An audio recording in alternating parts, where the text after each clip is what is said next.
से आप लोग कैसे हैं। तो जैसे कि वीकली फोरकास्ट एनालिसिस आपके साथ शेयर कर रहा हूँ 27 अक्टूबर से लेकर 31 अक्टूबर तक। तो आज हम बात करेंगे इस वीक की प्रेडिक्शन के बारे में, मार्केट किस डायरेक्शन को मूव दे सकती है, कौन से ऐसे बाइंग एंड सेलिंग लेवल हैं जिसके थ्रू हम अपने ट्रेड्स को ले सकते हैं। तो हमारे इंट्राडे ट्रेड्स बेसिकली हम होल्डिंग वाले तो नहीं है, लेकिन ये है कि हम इंट्राडे ट्रेड करके अपना प्रॉफिट लेके मार्केट से एग्जिट कर जाते हैं। उसी हवाले से भी आप देख लें, और डेली के जो बड़े टाइम फ्रेम के लिहाज से जोन है वो भी आप देख लीजिएगा। तो डेली के टाइम फ्रेम में अभी हम डिस्कस कर रहे हैं, तो सबसे पहले आपको देखने को मिलेगा कि मार्केट ने इस वीक में काफ़ी ज़्यादा डाउन साइड पे मूव दिए। और इस मूव में आपको देखने को मिलेगा कि सबसे बड़ी कैंडल जो बनी है इंगल्फिंग, हमने इसको क्या किया है, इसका 50% एरिया मार्क कर लिया है। ये हमारा 50% एरिया जो है 42-12 का एरिया है, जहां से मार्केट अपनी ज़्यादा एक्सपेक्टेड है यहाँ से टच करके मार्केट हमें डाउन साइड पे एक अच्छी ट्रेड देगी इंशाल्लाह। अब यहाँ पे हम अपना टाइम फ्रेम जो छोटा है 4 आवर और 1 आवर को अलाइन करेंगे और देखेंगे कि यहाँ पे कोई ऐसा जोन बनता है जहाँ से हमें एविडेंस मिल जाए और हम वहाँ पे ट्रेड ले लें। तो इस हवाले से 50% का एरिया ये है, यहाँ पे आपको ज़्यादातर चांसेस हैं स्कैल्पिंग आपको करने को मिलेगी, और 50 to 80 पिप्स और 100 पिप्स तक भी आपको मार्केट मूव देगी यहाँ से। और वॉल्यूम को भी अलाइन करेंगे और आपको दिखाएंगे कि किस तरह से वॉल्यूम भी साथ अलाइन करके हम अपने ट्रेड्स को ले सकते हैं। तो सबसे पहले डेली का जो हमारे पास जोन है, सबसे मेन चीज़ है कि इंगल्फिंग है। इंगल्फिंग बेसिकली अगर मैं इसको मार्किंग करूं या न्यू में एक जोन मार्क कर लेता हूं, वो बाद में कर लेता हूं, लेकिन अभी मैं देखूं तो मेरे पास ये एक एरिया है सेलिंग के लिए अच्छा, क्योंकि यहाँ पे इंगल्फिंग सेल इंगल्फिंग बहुत अच्छी हुई है, जिसमें 3 to 4 कैंडल्स को इसने इंगल्फ किया है। तो तकरीबन ये मेरे ख्याल में आपके पास जब मूव जो आई थी वो तकरीबन आई थी यहाँ से यहाँ तक 300 पिप तक आई थिंक आई थी। $300 तकरीबन मार्केट गिरी थी एक ही दिन में। इस तरह से इसको हम देख सकते हैं। इसका 50% एरिया इस वजह से मार्क किया ताकि आपको आइडिया हो जाए कि यहाँ से हमें ज़्यादा चांसेस हैं कि यहाँ से ट्रेड मिलने के। अब इस जोन को मैं 4 आवर के लिहाज से एडजस्ट कर देता हूँ जैसे कि पहले था। तो इसके बाद अभी मैं इसको वापस लेके जा रहा हूँ। ये हमारा 4 आवर का जोन आ गया था। तो अभी हम देख लेते हैं हमारे बाइंग के कौन कौन से जोन पड़े हुए हैं। बाइंग के लिए हमारे पास डे वन का जो जोन है बेसिकली वो 3890 से लेके 3820 का एरिया है, ये वाला एरिया। तो यहाँ से आपको बाइंग की एक्सपेक्टेड की जा सकती है। और उसके अलावा जो एक और फेयर वैल्यू गैप पड़ा हुआ है वो हमारे पास ये है 3795 से लेकर 3780 का एरिया है, जो कि डेली के टाइम फ्रेम के लिहाज से हम अपने ट्रेड के लिए कंसीडर कर सकते हैं। अब इसमें नीचे जो हमारे पास बहुत बड़ा जोन बन रहा था, तो उसको मैंने 50% किया मार्क, और इसमें fair value gap plus order block था, तो और स्ट्रक्चर लेवल भी आ जाता है। तो इसमें अगर आप देखने को मिले काफ़ी बड़ा जोन है 3697 से लेकर 3633 का एरिया डेली के। तो डेली में आपको बहुत ज़्यादा आपका स्टॉप लॉस बहुत ज़्यादा बनता है, जिस वजह से हम अपने छोटे टाइम फ्रेम को कंसीडर करते हैं। अब इसके अलावा अगर मैं इसको यहाँ पे अपना वॉल्यूम की जो इंडिकेटर है उसको ऑन करता हूँ, तो सबसे बड़ा वॉल्यूम जो हमारे पास लगा है वो हमारे पास ये वाली कैंडल में लगा है, जिस कैंडल को मैं भी मार्क करना चाह रहा हूँ। इस कैंडल का वॉल्यूम बहुत बड़ा आया आपके सामने, तो इसकी वजह से ही ये आपको देखिए, जब बड़ा वॉल्यूम लगता है, बहुत ज़्यादा बड़ा वॉल्यूम लगता है, तो उसका मतलब है कुछ ना कुछ होने वाला है, कुछ गड़बड़ है यहाँ पे। तो ये वॉल्यूम जब आया तो उसके बाद मार्केट ने अच्छी खासी मूव डाउन साइड पे दी है। अभी हम देखेंगे छोटे टाइम फ्रेम के लिहाज से हमारा वॉल्यूम किस तरह से अलाइन होगा और किस तरह से हम अपनी ट्रेड्स को कर सकते हैं। अब हम अपना टाइम फ्रेम है 4 आवर पे आते हैं, 1 आवर 1 डे से डे वन से। तो अभी हम 4 आवर में आ गए, तो 4 आवर के लिहाज से मैंने कुछ जोन मार्किंग की हुई है। अभी सबसे पहले सेल के जोन की मार्किंग देख लेते हैं। तो जैसे कि ये 50% की एरिया की जो लाइन लगाई हुई है, ये हमारे पास मैंने जो पहले बताया आपको डेली के लिहाज से 42-12 की जो 50% का एरिया बन रहा है डेली के लिहाज से। और यहाँ पे आपको एक चीज़ और देखने को मिलेगी कि हमारा वॉल्यूम देखें, तो वॉल्यूम बहुत ज़्यादा बड़ा यहाँ पे लगा हुआ है हमारे पास। ये वॉल्यूम सबसे बड़ा आया हमारे पास इस कैंडल का हमारे पास वॉल्यूम अच्छा खासा बड़ा है, ये देखें।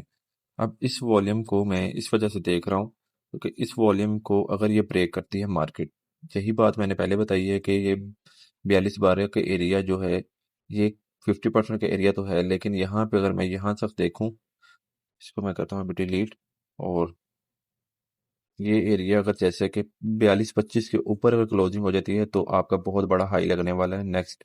तो उसको भी देख लेते हैं कि हमारा बड़ा हाई लगने वाला कौन सा है, कहाँ तक मार्केट एक्सपेक्टेड है जा सकती है। तो उसको भी देख लेते हैं। सबसे पहले हम क्या देखते हैं, अभी हमने जो चीज़ देखनी है वो ये देखनी है कि हमारे पास जोन कौन से हैं। हमारे पास जोन कौन से हैं जहाँ पे हम अपनी 4 आवर के लिहाज से ट्रेड कर सकते हैं। 4 आवर के लिहाज से एक ये जोन पड़ा हुआ है 3999 से लेके 3956 के एरिया। अब इसको भी आपने छोटे टाइम फ्रेम के लिहाज से अपना एविडेंस ढूंढ के ट्रेड करनी है। ये नहीं कि आपने देखे बगैर ट्रेड्स कर लेनी। हर जोन को जो बताया गया है उस पर आप अपना एविडेंस लाजमी देखेंगे।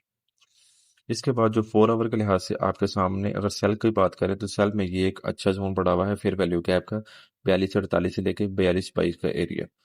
तो ये कंसीडर किया जा सकता है। उसके अलावा ये बहुत बड़ा जोन था, इतना जोन इसको मैंने 50% मार्क किया और स्टॉप लॉस छोटा करने के लिए यहाँ तक मैं लेके आऊँ। 4376 से लेकर 4316 का एरिया अच्छा है सेलिंग के लिए।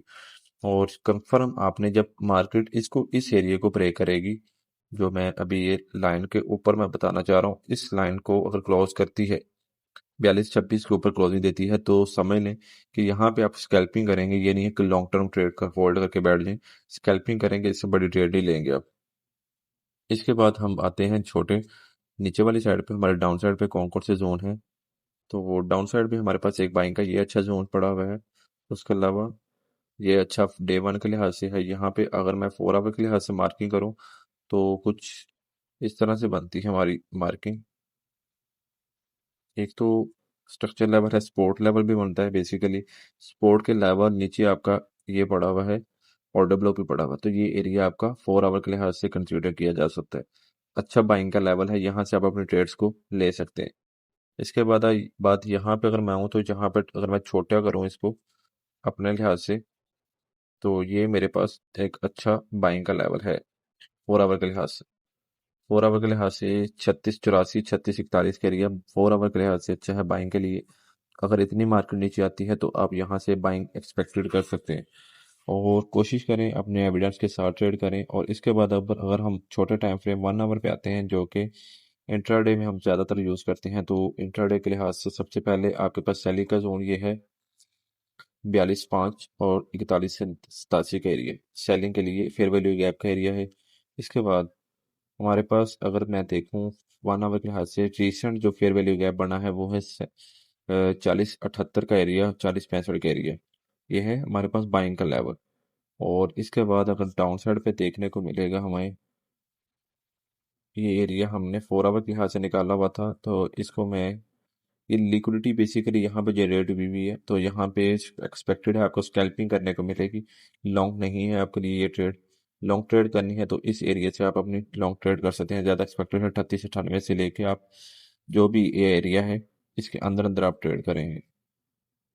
अब इसमें अगर आपको देखने को मिलेगा तो फेयर वैल्यू गैप भी आ रहा है और ऑर्डर ब्लॉक भी आ रहा है, तो यहाँ पे आप अपनी ट्रेड को एक्सिक्यूट एग्जीक्यूट कर सकते हैं बेसिकली।